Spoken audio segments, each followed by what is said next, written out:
et bonjour à tous, moi c'est Foxy.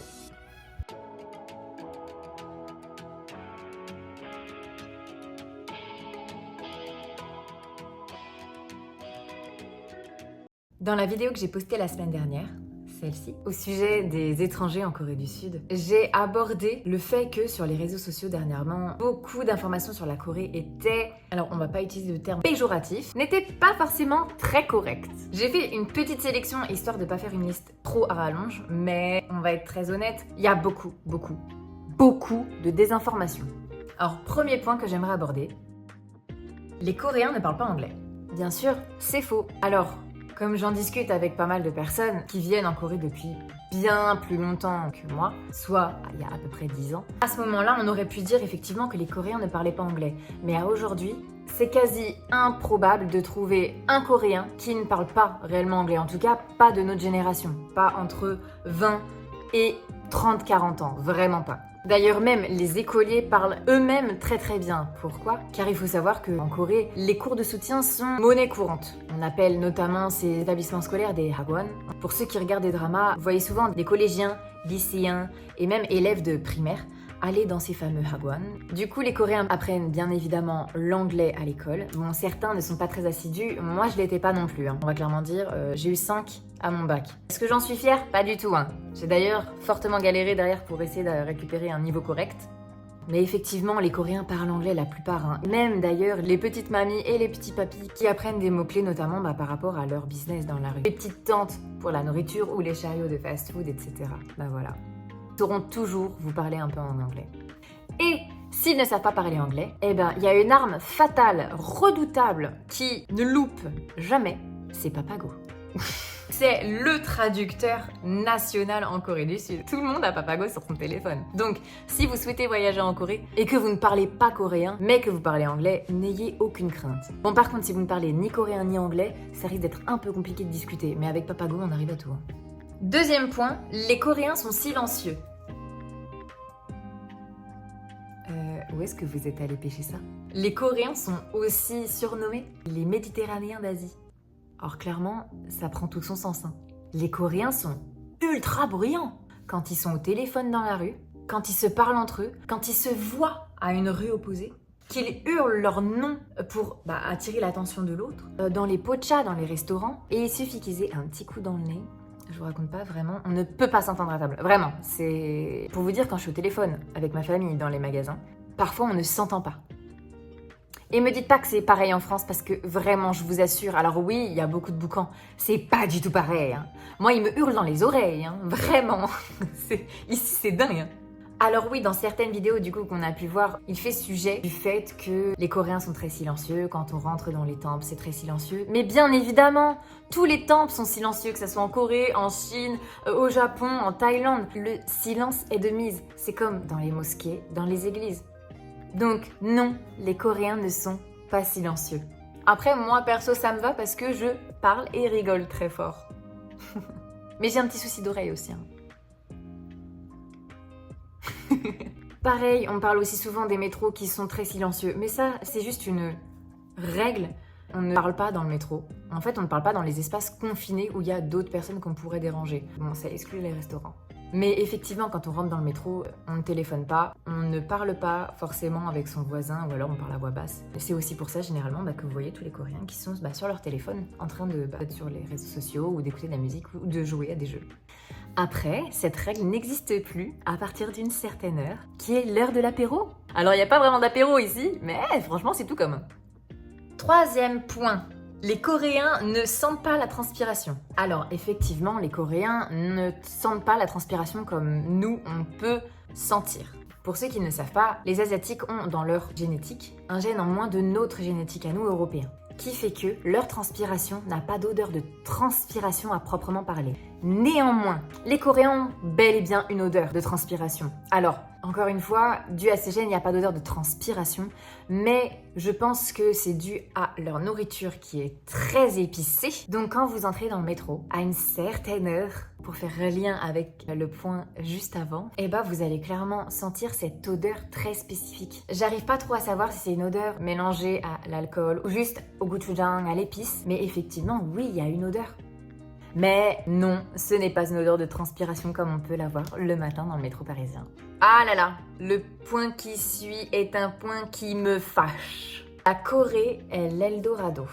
Je m'explique pourquoi ce point est faux. Effectivement, la Corée ne coûte pas cher en vision touristique. Lorsque vous partez en voyage, vous prévoyez un budget, vous prévoyez un plan et surtout, vous prévoyez un temps limité sur place. Donc vous n'avez pas à trouver de logement, vous n'avez pas de frais quotidiens comme l'hôpital, la pharmacie, et ne serait-ce que les administrations et les charges. Et vous n'avez pas non plus à trouver un travail sur place. Il faut savoir que, donc oui, en tant que touriste, les transports coûtent moins cher. Quoique, si je peux nuancer, avant la Climate Card, il n'y avait pas de forfait comme on peut en avoir à Paris avec la Navigo. Mais du coup, on paye à l'unité des transports. En juillet dernier, on était à 1200, 1300 won le trajet. Aujourd'hui, on est à 1400 et il y a toujours des petites régularisations à la fin quand on sort qui oscillent entre 200 et 500 won.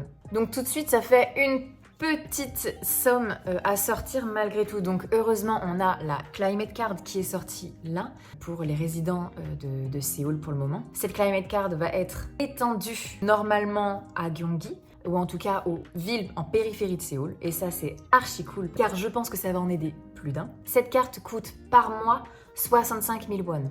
Mais du coup, grâce à celle-ci, vous avez un accès illimité au transport en commun dans Séoul.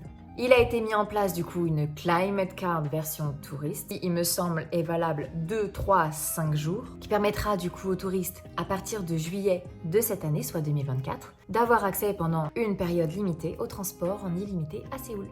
Mais les transports coûtent malgré tout cher quand on n'a que ce moyen de transport. Et surtout en hiver et en été lorsqu'on n'a pas forcément envie de marcher dehors. Alors, autre point d'argumentation ici, le travail en Corée, c'est pas forcément facile d'en trouver un en tant qu'étranger. Donc, si vous souhaitez venir habiter ici, prévoyez une vraie somme d'argent, comme je vous en ai déjà parlé dans une de mes vidéos que je vais attacher du coup ici, parce que trouver un travail tout de suite, c'est pas forcément simple. La compétition est de plus en plus dure pour les étrangers, et maintenant il faut avoir un certain niveau de coréen. Donc non, la Corée, c'est pas l'Eldorado. Oui, c'est l'Eldorado quand on est ici pour 2-3 semaines, un mois, parce qu'on a un budget bien ficelé et qu'on sait qu'on va retourner en France avec nos aides françaises et nos salaires français. Donc, quand on met tout mis bout à bout, c'est pas forcément plus avantageux d'habiter en Corée.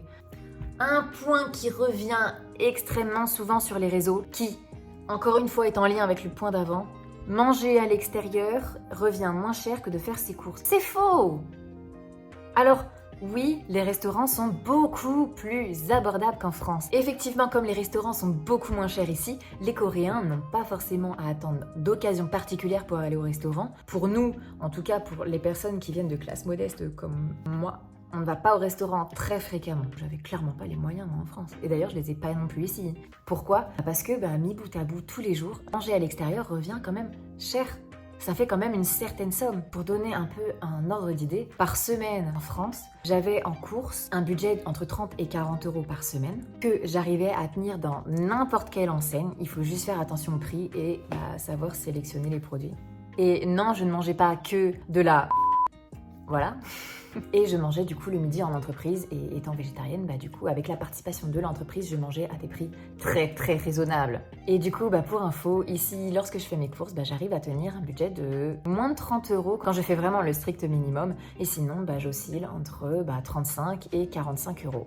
Donc effectivement, tout est possible. Les masques à gaz dans le métro. Alors, je suis moi-même impliquée dans ce point. Pourquoi? Il faut savoir qu'à une période de l'année dernière, l'information que les masques à gaz dans le métro étaient à disposition en cas de bombardement et d'attaque de la Corée du Nord faisait fureur sur les réseaux. J'ai dû voir peut-être 5 à 6 TikTok et Reels à ce sujet sur une période très très courte. Habituellement, je vérifie mes sources. Là, je ne l'ai pas fait parce que ce sont de gros influenceurs en qui j'avais énormément confiance qui ont relayé ces infos. Comment vous dire que du coup, je l'ai moi-même relayé et pour mes collègues à qui j'ai dit ça, je suis navrée. J'ai finalement appris que ce n'était pas le cas. Comment je l'ai appris? Tout simplement en regardant les petits écrans dans le métro qui expliquent que ils sont mis à disposition en cas d'incendie. Et en fait, qu'il y a aussi dans ces casiers avec les masques à gaz à disposition des bouteilles d'eau pour du coup humidifier les linges à vous mettre du coup sur la tête ou pour les personnes qui n'ont pas forcément de masque à gaz et pour du coup se réhydrater la gorge en cas de fumée. Donc non, les masques à gaz dans le métro ne sont pas présents en cas d'attaque de la Corée du Nord ou de bombardement. Ils sont là en prévention d'incendie, chose que je trouve juste super intelligente. La Corée, ça pue. Alors, je sais pas où vous traînez les gars, hein, mais vraiment, j'ai beau chercher, je trouve pas. Alors oui, il y a bien des rues qui sont très anciennes, on va dire, avec des canalisations qui ne sont pas forcément remises en état comme dans certains autres quartiers où ce fut le cas. Et où oui, vous pouvez sentir des relents d'égout. Mais vraiment, j'ai vu des informations sur TikTok où les gens commencent à balancer des « oui, non, votre Corée, ça pue, votre ville, c'est où elle pue, elle sent l'urine, elle sent l'alcool, elle sent la... » Non, mais on doit pas fréquenter les mêmes endroits. Hein. Après, je vous demande pas de m'y emmener parce que j'ai pas forcément envie d'expérimenter ça. Pareil, si les endroits où vous allez, ça sent l'alcool, l'urine et les défections, il faut peut-être se poser des questions sur les endroits où vous allez. Hein. Si c'est en pleine nuit et que c'est proche de Hongdae ou Itaewon, peut-être qu'il y a un lien à faire. Non, je rigole, balle perdue pour Hongdae et Itaewon d'ailleurs, mais non, mais vraiment, je sais pas de quelle rue vous parlez. D'ailleurs, si vous pouvez me les dire en commentaire, parce que moi, à l'heure actuelle, j'y suis pas passée à ces endroits. Si, parfois, ça sent mauvais à côté des marchés et à côté de certains restaurants, parce que y a eu des restes, il y a encore des poubelles suite au service du jour, parfois il y a eu du poisson en fonction des marchés, etc. Et dites-moi les endroits, hein, parce que on doit pas voyager dans le même pays. Hein. Après, je décrédibilise pas, hein, mais sincèrement, en 4 mois où j'habite vraiment à Séoul et où je vagabonde un petit peu, et sur tout le mois de juillet que j'ai passé l'année dernière où j'ai fait vraiment Séoul et toutes les villes où je suis allée de fond en comble, et pareil en octobre où je suis venue pour 2 semaines, vraiment, je vois pas. Bon, après, j'ai aussi ma vision très biaisée de la chose parce que j'ai grandi en région parisienne et j'ai beaucoup pris les transports en commun à Paris, notamment pour aller à l'école. Et que vraiment, hein, les rues et le métro parisien, c'est là, hein, c'est un autre level. Et dernier point de cette vidéo, et non pas des moindres, les étrangers sont des 10 sur 10 en Corée. Ah ouais, mais alors vous, niveau humilité, chapeau. Hein. Alors, le seul point que je peux vraiment mettre en avant, c'est qu'effectivement, les blonds aux yeux bleus, qu'ils soient apprêtés, pas apprêtés, maquillés, pas maquillés, ce que vous voulez, les Coréens se retournent sur eux. Et on parle ici plus précisément des nanas, dont certaines en jouent énormément. Après, j'ai envie de dire, let's go. Hein. Moi, perso, je peux rien dire sur le sujet. Je suis brune, aux yeux marrons. Et les Coréens se retournent pas sur moi. Mais non, c'est pas parce qu'on est étranger que tout de suite on va choper toute la terre entière en Corée. Enfin, si vous saviez le nombre de TikTok et de Reels que j'ai pu voir, alors véridique, hein, j'ai vu, quand t'es un 4 sur 10 en France et que t'arrives en Corée que t'es un 8 sur 10.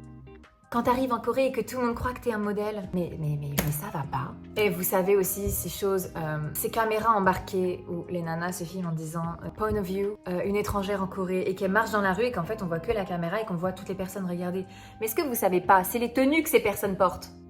Donc effectivement, si c'est un maquillage à outrance, une tenue un peu légère, effectivement tout le monde va vous regarder. Et oui, effectivement, si vous avez des tatouages partout, tout le monde va vous regarder. Et oui, effectivement, si vous avez une particularité physique, tout le monde va vous regarder. Et oui, effectivement, si vous êtes étranger et que vous allez dans une ville qui n'est pas Séoul, typiquement un peu plus reculée dans la campagne, tout le monde va vous regarder. Mais ça ne veut pas dire qu'on est des 10 sur 10. Alors oui, par contre, si vous remplissez tous les standards de beauté à la coréenne, effectivement, oui, vous aurez plus de chances d'être mieux noté. C'est horrible d'utiliser ce terme. Mais non, ce n'est pas parce que vous êtes étranger en Corée que vous êtes un canon de beauté. Attention, je préfère mettre un petit nota bene sur ce point. La beauté, c'est subjectif. C'est pas parce qu'on rentre dans des critères de beauté ou qu'on n'y rentre pas, qu'on est beau ou pas beau. Et petit message, j'essaie de faire un peu de bienveillance. Aimez-vous d'abord avant de vouloir être aimé par les autres. Parce que de toute manière, si vous ne vous aimez pas, personne ne vous aimera. Je veux dire, réellement, si vous vous aimez, vous, en tant que personne et dans votre entièreté, vous le dégagerez et les personnes vous aimeront quoi qu'il arrive. Je pense que c'est peut-être le point de la fin de cette vidéo. Je voulais pas faire une trop longue vidéo parce que j'ai pas envie que vous pensiez que je ne suis que négative. D'ailleurs, à noter que la prochaine vidéo sera sur ces stéréotypes qui sont vrais. Mais voilà, je trouve que c'est quand même important de ne pas croire tout ce qu'on voit sur les réseaux, même si ce sont de gros influenceurs qui en parlent. Faites-vous votre propre jugement, faites aussi des recherches par rapport aux informations, s'il vous plaît. Ne croyez pas tout ce qu'on vous dit. Voilà. Dites-moi en commentaire ce que vous pensiez vrai avant de venir en Corée et que finalement c'est avéré faux. Et d'ailleurs, si vous avez des stéréotypes sur la Corée, n'hésitez pas non plus à me les mettre en commentaire car comme je l'ai dit, je vais faire une vidéo sur ces points en Corée qui sont vrais. Et n'hésitez pas non plus à me faire vos retours sur cette vidéo directement en commentaire, ça m'aide énormément pour l'algorithme. Merci beaucoup. Allez, des bisous et à la semaine prochaine.